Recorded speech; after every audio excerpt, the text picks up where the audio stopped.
मौजू जो इस वक्त जो सूरत हाल इस वक्त फ़लस्तीन की है और जो दुनिया के अंदर और मामलात हैं, और इसमें उम्मत का किरदार, यानी फ़लस्तीनियों से हमें क्या दिलचस्पी है, क्या ताल्लुक़ है, या दुनिया के हवाले से हमारा क्या किरदार होना चाहिए। तो इसलिए मैंने आगाज़ इस तरह से आपके सामने किया कि जब तक ये मामला समझ में ना आए, यानी इंसान के आम इंसानों के साथ हमारे ताल्लुक़ की नौयत और एक उम्मत की हैसियत से हमारा मामला, तो जब तक ये चीज़ समझ में नहीं आती, हम अपनी ज़ात का, अपने मुकाम का, अपनी हैसियत का इदराक नहीं हासिल कर लेते, बातें सतही रहेंगी, बातें वक्ती रहेंगी, बातें जज्बाती रहेंगी और बस खत्म हो जाएंगी। यानी कोई नतीजा नहीं निकलेगा, कोई नतीजा नहीं निकलेगा।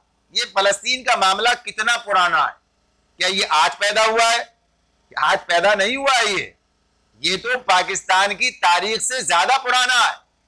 ये पाकिस्तान की तारीख से 1917 में जब सल्तनत उस्मानिया खत्म हुई, यानी खिलाफत का जो निजाम था, खिलाफत खत्म हो गई तुर्की से, और वहां जो इस्लाम मुसलमानों की जो खिलाफत थी, तो ये जब खिलाफत उस्मानिया का खात्मा हुआ 1917 में, तो इसके बाद जो फिर इसका जो मामला आगे बढ़ता है, फिर बरतानिया और फिर एक पूरा तवील सिलसिला, तो वहीं से ये मामला आगे चलता है कि उसी मुकाम से यहाँ फ़लस्तीन के हवाले से और यहूदियों का अपना जो मंसूबा है, उनकी जो आबादकारी का निज़ाम है और इसके अंदर पर दीगर लोगों का जो अमल दखल है, वो शुरू हो जाता है।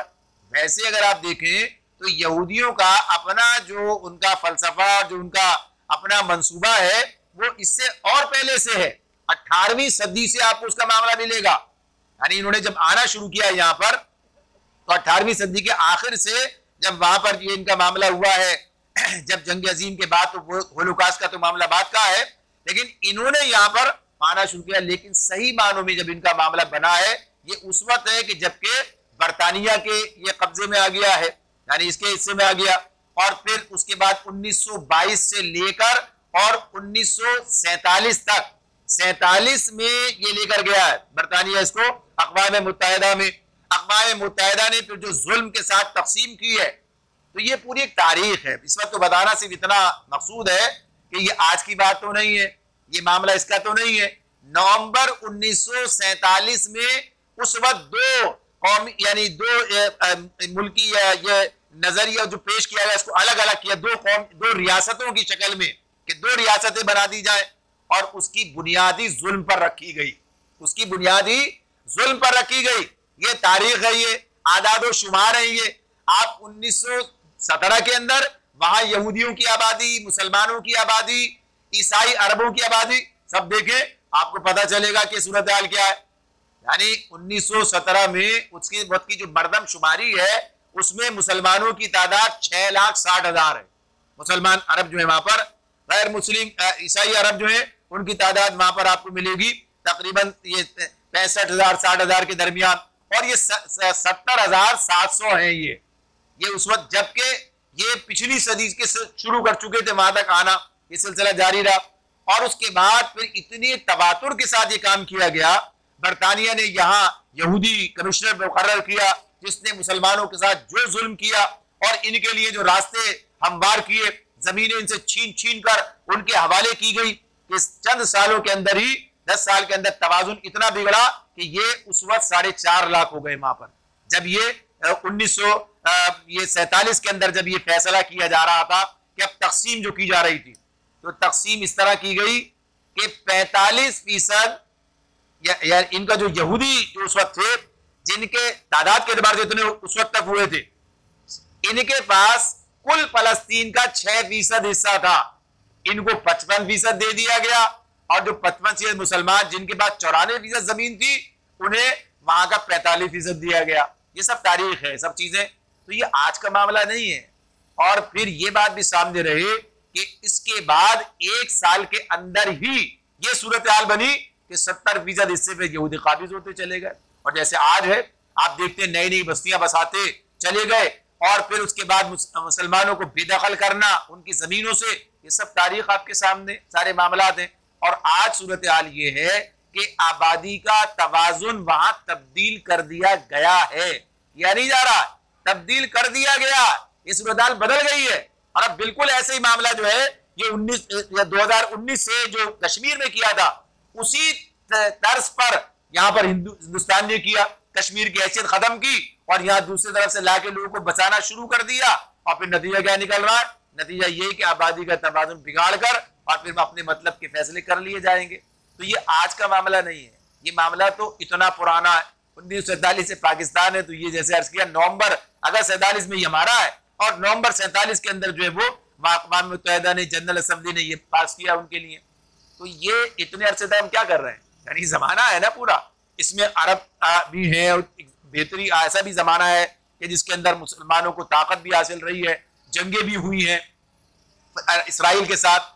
लेकिन ये मामला अपनी जगह पर है कि इन सब से फायदा उसी ने उठाया है, उसके अंदर मजीद उसे वुसअत जो है अपने हासिल करने का मौका मिला है, सब कुछ होता रहा।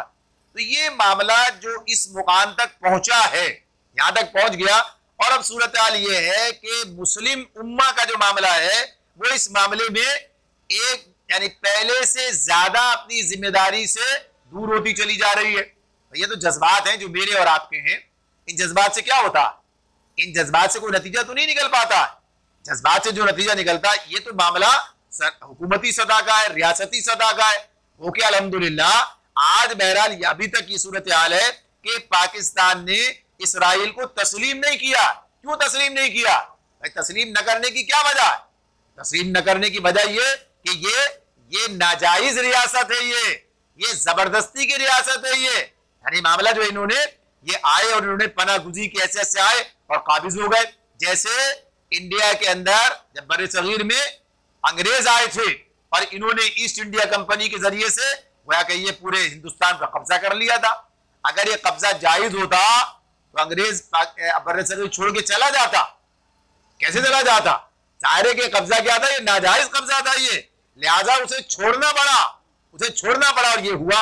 और ये बहरहाल फिर हिंदुस्तान और पाकिस्तान दो अलग अलग रियासतें वजूद में आ गई। तो ये मामला इसकी अगर आप देखें तो ये इसने तवील अरसे से जो हालात पैदा हो रहे हैं, चल रहे हैं, इन सब के अंदर मुसलमानों की जिम्मेदारी क्या है? बात इसमें यही मैं आपके अर्ज करना चाहता हूं कि अपनी हैसियत का बहसियत मुस्लिम के हमें इदराक होना चाहिए। तो अब हमारी दो हैसियतें हो गई, यानी दो मामला हमारे हो गए, इंसान होने के नाते से सारे इंसानों के साथ जो मामला हैं, और फिर उसके बाद उम्मते मुस्लिमा होने के नाते से, मुसलमान होने के नाते से हम क्या मुसलमान हैं। हमारे लिए अल्लाह ताला क्या कहते हैं? हमारे लिए बात ये कह रहे हैं कुंतुम खैरा उम्मतिन उखरिजत लिन्नास। हमें कह रहे हैं अल्लाह ताला, हमारे बारे में कह रहे हैं अब वो बेहतरीन उम्मत तुम हो, कुंतुम खैरा उम्मा, हमारे बारे में कह रहे हैं। अब ये जो हमारे बारे में जो खैर उम्मत की बात है, किस बुनियाद, इसकी बुनियाद क्या है? हम खैर उम्मत क्यों है? ये आप तो नहीं क्लेम कर रहे, मैं तो ये बात नहीं कह रहा कि ये टाइटल आपके लिए हमने रख दिया है, बल्कि ये किसने दिया? ये अल्लाह ताला की तरफ से कुरान मजीद में है। लिहाजा ये अपनी जगह मौजूद रहेगा जब तक कुरान मौजूद है, यानी क़यामत के आने तक ये मामला जो है अपनी जगह रहेगा कि है। तो ये देखिए, एक मामला ये होता है क्या है और क्या होना चाहिए, क्या है क्या होना चाहिए। तो जो होना चाहिए वो ये बता रहा है। अब अगर आज नहीं है तो इसे ऐसा होना चाहिए, यानी जो है वैसा ही, जिसका अल्लाह ताला ने बता दिया। ये अगर ये जो अल्लाह ताला ने कहा कि खैर उम्मत कौन है, ये मुसलमान है। ये देखिए, खैर उम्मत अब कोई और इसलिए नहीं हो सकता कि अब कोई और उम्मत तश्कील नहीं दी जाएगी।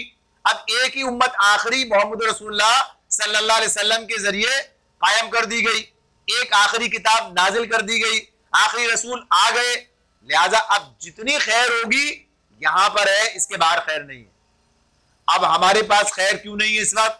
हम इससे बाहर खड़े, हम दीन से गोया अमली तौर पर हम इससे बाहर खड़े। इसलिए इस खैर के जो हमारे जिंदगी में असरात होने चाहिए या हमें इस मुकाम पर इस हैसियत से होना चाहिए, वो हम अपने आप को नहीं पाते। हम उस जगह अपने आप को नहीं महसूस करते कि हम खैर उम्मत कहां से हो गए। हम तो दुनिया के अंदर जो हमारी सूरत हाल है, उम्मा का मतलब ये उम्मत कहते हैं बड़े गुरों को।